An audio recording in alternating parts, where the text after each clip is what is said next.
After long hours of prayer, the goddess of truth herself has at last revealed the answers I sought.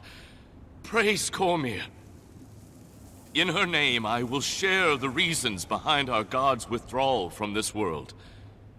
And make no mistake, the gods have withdrawn. Prayers go unanswered. Ascension fails. But do not despair or rage. Our gods still love us, and it is that love that drove them to leave. When the gods first brought humanity to this world, they were planting a garden.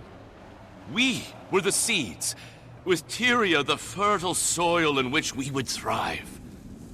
Like all gardens, it would experience and demonstrate life, death, challenge, order, growth, and beauty as it matured from carefully arranged rows of potential into dynamic, evolving reality.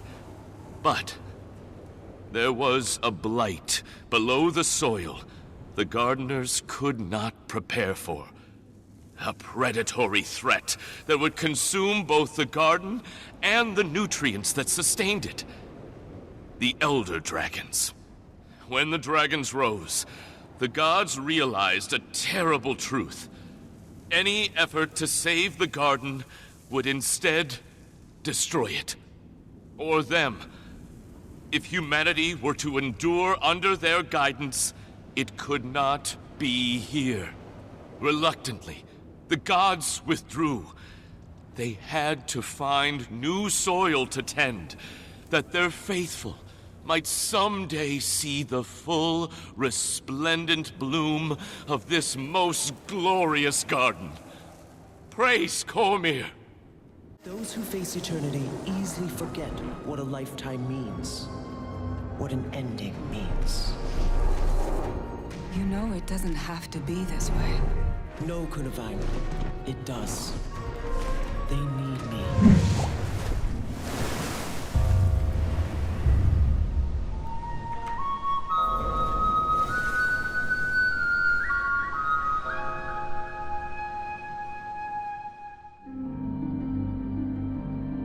Welcome, End of Dragons Daily 80. I'm in a big lore mood over this weekend, so that's mostly what we're going to be running through. In fact, I think every question that I've taken today is something lore, something setting related to do with Cantha and where the story and stuff will go in the future. But let's open up as well, first of all, with a little bit of concept art. Now, this is the last piece. You guys ready? We're going to be fully caught up, and here it is. So, this is a really weird piece of art. I don't know whether we'll actually necessarily see this in game anywhere. I can't really imagine this being on a loading screen or something. I mean, that said, it is true that in the personal story, where they have a ton of different instances where they were really kind of hard up for art, they ended up using some concept art like this on some of those, so maybe. But what this really looks like is it's quite specifically targeted, talking about the idea of like what some architecture will look like, probably on the Jade Sea. And what I'm guessing here is someone who's specifically making these assets and is building like architecture for this area of the world or whatever will look at this. I'm sure there's some key industry term that I don't know about that describes this kind of process that we're looking at. So you've got the nice colorful trees in the background. You've got a suggestion of weird circular entities of some kind in the jade beneath. Maybe that could just be regular water, but I'm pretty sure it's not.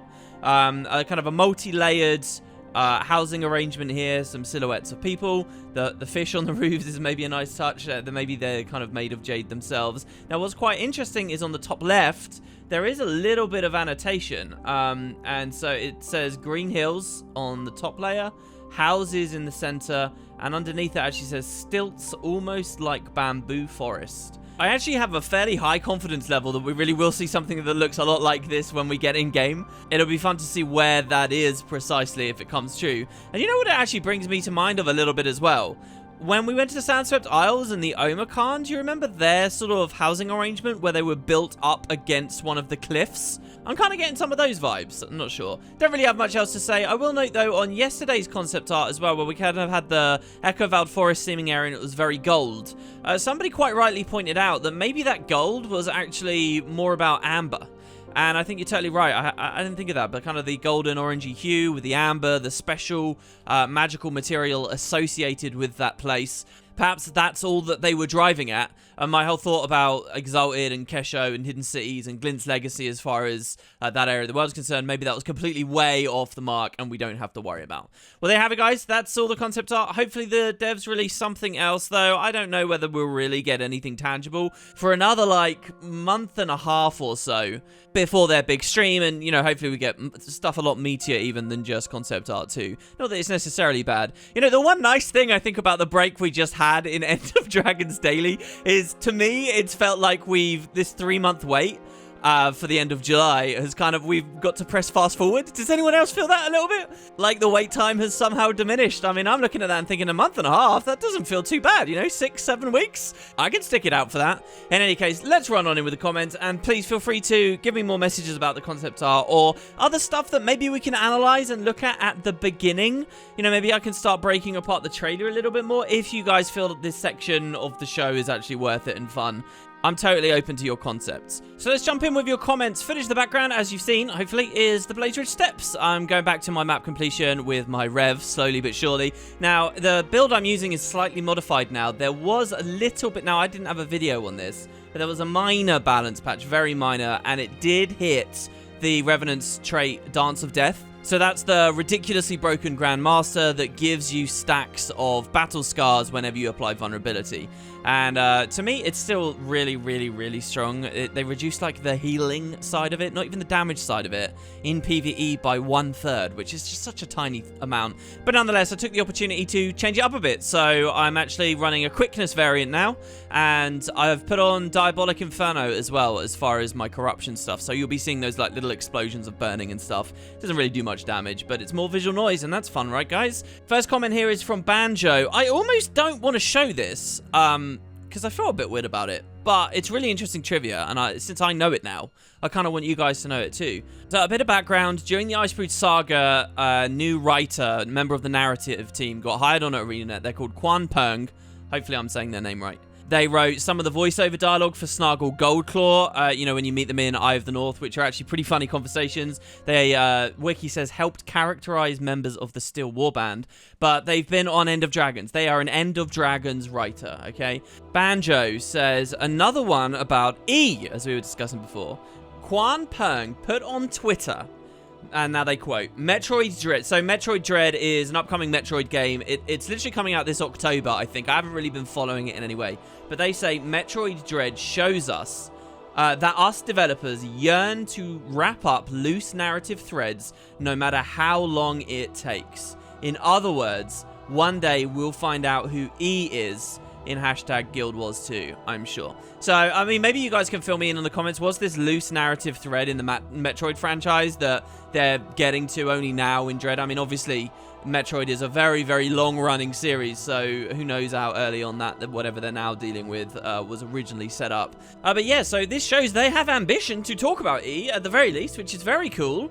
But then the tweet was deleted, so that's where I'm a bit like, ooh, should we be sharing this? Or were they asked to delete that by someone? Did they decide to do it for themselves? Because players are going to take this as a promise and as confirmation, all that stuff. Personally, I think that what Bobby said was pretty much a lot more illuminating about where exactly they are with it, and, you know, more interesting in a lot of ways. You know, just hearing that sense that they do have a concrete idea of exactly what the character is. But this happened too, and thanks for letting us know about it. Again, you guys can tell me about the Metroid thing for sure. Next, we've got Ashton C, who says, I'd argue that it's more likely End of Dragons is slated for release... Oh, this isn't a lore question. It's slated for release around the end of the Living World Season 3 replay achievements, rather than the entire Living Story replay achievement. That will be when we're able to complete the replay achievements far enough to unlock the precursor for an End of Dragon legendary token.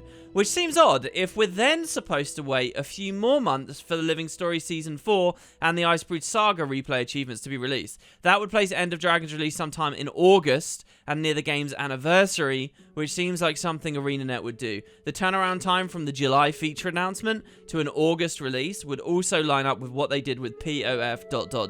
This is a really interesting idea. A couple of you guys mentioned it. Now, I've got to be honest with you guys. I didn't realize that you would get the token earlier. I've been doing the replay patches and going through, but I haven't probably analyzed or seen that the token was so much earlier. That immediately seems kind of weird to me. Like, what's most people's motivations for continuing with the replay stuff if they already have the token at, like, the halfway mark? Even way earlier than the halfway mark, really, right?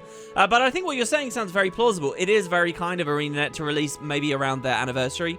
And to do the POF marketing thing, it could happen again. I've said over and over again that I don't really like the idea, but here's the simple fact. I don't know what the numbers show. I don't know what the metrics report. Maybe what they did with POF was the absolute best thing to have done. Maybe what they did with Heart of Thorns, metrics showed was actually a terrible idea, and while it helped their content creators, generally for the rest of it, it was too little butter spread over too much bread. You know, there will have been a motivation for them to change things up as far as POF's concerned. Maybe all those motivations still continue to exist, and I wouldn't be particularly happy about it, but I'll buy that it might happen. The one thing I've kind of always thought was maybe they changed the POF setup because they already had these epic Living World releases going on with their own market and all their own stuff anyway, so they could change it up. But for this situation, we don't have the Living World Season 3 equivalent going on. End of Dragons, in many ways, to my mind, is a lot like Heart of Thorns. And going to the Heart of Thorns marketing thing seems to make sense. I also feel like, well, okay, if the market only for 1 month thing is so good, why don't we see their competitors doing it? You know, this Final Fantasy expansion isn't coming out till November, but people know tangibles about it already. It's weird to think Guild Wars 2's expansion could be really soon, and we still know nothing. But again, who am I to say? Maybe the whole flash in the pan thing and a sudden catalyst is the right move. Frank has a question I've had a few times before. If you could get access to the internal Guild Wars lore wiki, would you peruse it? If so, what would be your first searches? Oh, of course I would. I mean, in what world would my answer be no here? I mean, okay, the reason you would say no is because you feel like the upcoming story is so sacred that, you know, even to read any of the internal wiki is to spoil it, and then it's robbed of all stakes. But what you guys have to understand about me is I'm actually very lenient on the notion of spoilers. I don't think cold hard facts and reading skeleton, you know, blueprints about what's coming up is a spoiler. I'm happy to hear the general gist of a TV show's plot or of a movie's plot before I watch it. To me, the only things that really can be spoiled are twists, you know, thrillers, things that are really built around one big revelation. Not all media is built around one big revelation, and I would argue, particularly with MMOs, they can't even do that kind of storytelling that well. So, yeah, I would read it. So what if I read on the internal wiki a 15-year plan for the future of Guild Wars 2? Would I feel spoiled? No, because the answer is it's all about the execution. You know, that's the same argument I gave you guys about the Elder Dragons. The Elder Dragons as a concept for your antagonist and, like, what you build the franchise around might sound a bit lame to you, might sound kind of cool to you, but to me, it's nothing. They can execute that in an excellent way, or they could execute it in a terrible way, and you're not going to know that until you're actually playing it. So, yes, I would browse it. Probably the first things I'd go to is, like, the Wizard's Tower. I'd like to know what they actually care about as far as the story is concerned there, because when I did my analysis of it years ago now, I did, like, the very first episode of Guild Wars 2 Mysteries, by the way, was on the Wizard's Tower. And I started looking at that area of the world in Guild Wars 1 and saw that maybe there were some parallels between the Cult of Verata and the weird minion-y stuff and maybe what's going on and the whole idea of soul magic. When I saw that and I did that video, I thought I was connecting cool dots, but really I have never had any confidence that the devs were thinking about those dots. Just because on Keswick's Peak in Guild Wars 1, which is essentially near the Keswick's Hills where the Wizard's Tower is now, that cult was there. Did they really want to do that? So I'd love to read the internal wiki and know that. They've obviously said publicly many times that they don't know which team they want to have control of the release. They didn't know whether they wanted it to be a main living world focus, or whether it was going to be a fractal, or whether it was going to be a raid, or whether it was going to be in an expansion, or whatever. And, you know, that's kind of another side of the story. But as far as the lore wiki is concerned, I would like to know that mystery. The experience of wandering around Garenhof and speaking to the townspeople, how sinister that place is, just makes me really thirsty for an answer. And then I would... See, I feel like I'd be very disappointed. But then I would go to, like, the God articles and anything about the foundation of the universe and foundation of reality and, like, origins of the Elder Dragons. I would go, like, as high level as possible. I would go to the most basic principles of what the hell you know, Guild Wars' universe is meant to be, and some of the operating facets of it. And my hunch is, my suspicion is, that there wouldn't be any pages for that kind of information. There wouldn't be anything concrete. And that's why so much of this information, when they finally kind of feel like they have to talk to us about it, like the library scene in Path of Fire, the ends don't meet and it all feels like a bit of a waffly mess. So my curiosity about those, of seeing those articles, is not actually one of enthusiasm. It would just be so that I can see how much the devs are playing it by ear and kind of augmenting things as they go along, which I think is obviously a really smart thing to do with long-form storytelling, and I think you have to be malleable, but doing too much of it actually can bring the whole house down, and I feel like that's kind of what ArenaNet's been doing. I'd like to see for myself. Bradley says, even more than the Asura reacting to Primordus' death, I want to see what they do with the dwarves now. There are plenty of ways they could write them out if necessary. Maybe the Great Dwarf ultimately failed, the race is all but extinct, etc. But if not, well, the dwarves are pretty much an honest-to-goodness major race, on par with the other playable races in terms of society. And they would warrant a major role in Tyria, if not the story of Guild Wars 2 going forwards. Heck, if you were going to do new playable races, they'd have as good an argument as any to be high on that list. I know people want the Tengu more, of course. As I said, there's plenty of ways to write them off and keep them out of the plot, even if you want to acknowledge them in the wake of Primordus' death. But I'd be really jazzed to see them filter in as a meaningful faction in the world at large right now, even if it's just around the edges and isn't used as some big plot thing. I think you're totally right. I mean, this is one of the things about the Icebreed Saga. It's not just about the double dragon kill. That moment with the dwarves appearing. Now, I criticized and discussed this before the end of Champions. This was Champions Release 3, where you're returning to Thunderhead and the room is on fire and you see that the dwarves are there. There was just kind of this moment for me where I was like, wow, this is it. This is the moment that the dwarves come back. And it's played so short and so minimal, and we get like one new dwarf that doesn't really even say anything and has like a unique name. That's it. And then we just whiz on by. That's what we got. But the truth is, the return of the dwarves en masse, so to speak, as a force to be reckoned with, as an allied faction, that's like a huge beat that you could revolve an expansion around. That's a massive moment. The thought that after End of Dragons, we get Living World or even a full expansion that really starts diving into them, I think is a great point. As far as like the logic of Tyria, we really should be talking about the dwarves more. They're an interesting case though, in as much as what Guild Wars 2 was meant to be, and kind of going back to Guild Wars 2's fundamentals. See, what you guys might not appreciate is the reason that the dwarves returned to stone and kind of hand-waved and moved beneath the surface at Guild Wars 2's launch, and, you know, the Eye of the North Law was set up as it was because what ArenaNet really wanted to do was have their own identity separate to traditional fantasy identity. And the idea of having the dwarves as a major race in your MMO, I think they thought was a little bit too status quo. You know, they were really looking to shake the house and break down some walls, and they did that certainly with a lot of mechanics in the game, but they were trying to do it in the setting as well. They were trying to be unique, and you know, you look at the Sylvari, you look at the Char, they are unique properties to this franchise that help it build cachet and a bit of renown and let it stand out separate to its competitors. So the dwarves very deliberately weren't a major player. They were written to go away. And now we're here in 2021. It's like, do ArenaNet want to turn their back on that concept, so to speak? Is it time to let that to rest? Is it possible for them to say, okay, well, look, we've had 10 years being our own thing, doing our own thing. Maybe now we do introduce the dwarves. And they've made concessions like that in the past. You look at, this isn't a lore topic, but you look at Heart of Thorns, basically redoing Endgame into raids just so that they can pander to other MMO crowds. I mean, really, that is what that was. Even though 10-man wasn't necessarily a step up, and in many respects, I would argue it's a step down. I don't want to get into that whole discussion here.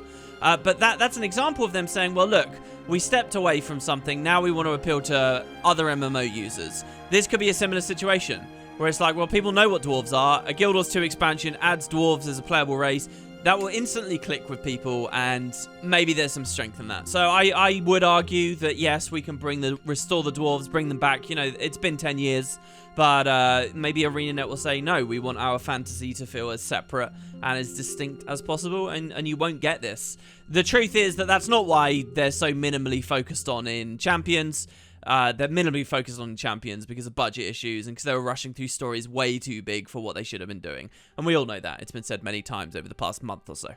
man, I got like 4 more comments here, and we're running out of time. Logan says, I'm wondering what your expectations are on what we'll encounter when we reach Kaineng. I know a lot of people are excited for nostalgia, but after the events of Winds of Change, I'm bracing myself for a revisionist take on just about every aspect of Cantha and its history. I'm expecting the Emperor to be a powerless, symbolic position, the heroes of Tanakai Temple to be completely revised, with Reiko, Ashu, and Zun Rao replacing some of the Guild Wars 1 contemporaries, and overall a departure from the pantheon worship from modern Canthan society. I don't know what to expect from the Order and the Oracle of the Mists, maybe turned into the head of an ostracized faction of traditionalists. I'd like to see more subterfuge in the Amphar and Jade Brotherhood while still having a rivalry, and maybe one of those factions is a turncoat to their Guild Wars 1 ideals and now tries to shelter Canthan traditionalists, and the other is now an arm of the Canthan military. Part of me is excited to see all these references for Guild Wars 1 players, but the other part is afraid to see what they've become. Well, actually, I don't know about this. So for a long time, people thought it was going to be like this big Blade Runner, technologically advanced city and so on, kind of really leaning to sci-fi and magitech or whatever.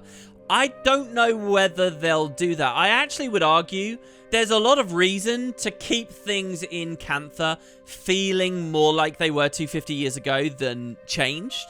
And I don't just say that because it's like, oh, I just love Guild Wars 1 and I want everything to be the same as Guild Wars 1. I really don't mean that. But like, look at this, for example. You say a move away from Pantheon worship. Now, that makes sense for the setting of Guild Wars 2, where kind of the whole big thing with the humans is that the gods are even more distant now than they ever have been, and a lot of people are losing their faith. So, you know, why wouldn't that be happening in Cantha as well? However, as we discussed in a recent video, there may be a really good logical reason for the gods to enter the story in a big way once the Elder Dragons are dealt with, because of the information we got from Path of Fire, which you guys should have heard at the start of today's video, by the way, the Garden of the Gods stuff. So in that situation, I actually think it's more fitting to have the Canthans still be very pious, so that you can get a lot of that subject material and talk about the gods as much as possible for their eventual re-inclusion. Not to mention all the Lissa mysteries and stuff. I think it fits it better into that world. Then let's look at some of the other stuff about Cantha. You know, we could turn it into a utopia,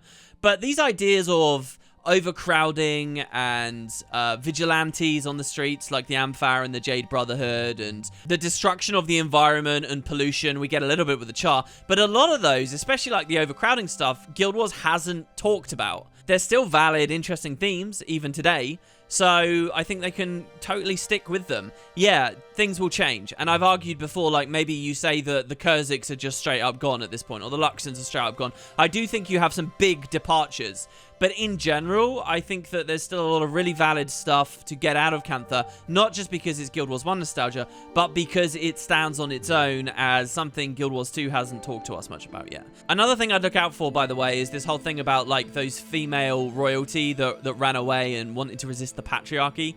It feels to me like Guild Wars 2 ArenaNet of today would be really interested in doing stuff with that story, and I wouldn't be at all surprised to see they expand on that in some way. Maybe not End of Dragons itself, but following it in the upcoming Living World season or whatever. So unfortunately, guys, I do have more questions, but I'm out of time. That's probably a good sign, right? So I'll see you tomorrow for the remaining ones of these. Have a wonderful evening. Let me know any of your thoughts down below. I'm reading always as ever.